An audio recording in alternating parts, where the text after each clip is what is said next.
लोग सबको नमस्ते कर रहे हैं। सब लोग देख रहे हैं। मेरे चैनल का नाम है मंजू देवी पूरी लोकगीत। आज हम शादी विवाह का गाने जा रहे हैं। जे दिन बेटी तोहरी रानिया हो, दिन दिन पेड़ुली घराल। जे दिन बेटी तोहरी रानिया हो, दिन दिन पेड़ुली घराल। मास मछरिया बेटी मने नहीं भावे हो, दूध भात भोजन हमार। मास मछरिया बेटी मने नहीं भावे हो, दूध भात भोजन हमार।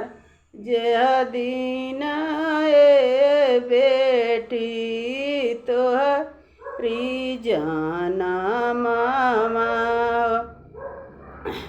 सावन बदौआ निसुराती।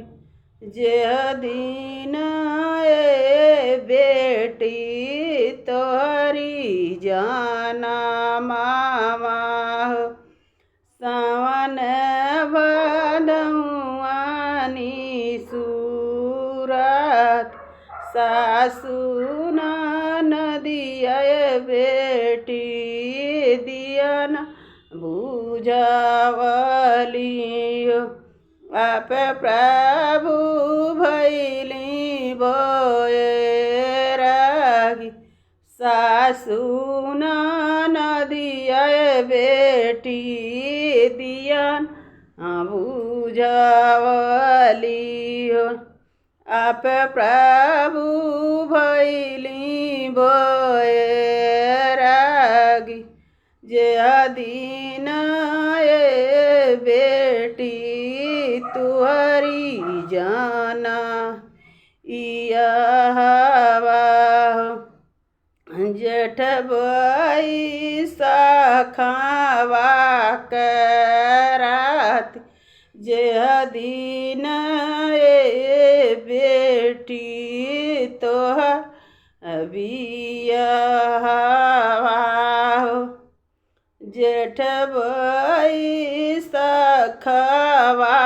करात। सासु नदिया बेटी पखारेल, आप प्रभु करी कन्यादान। सासु नदिया बेटी पखारेली, आप प्रभु करी कन्यादान।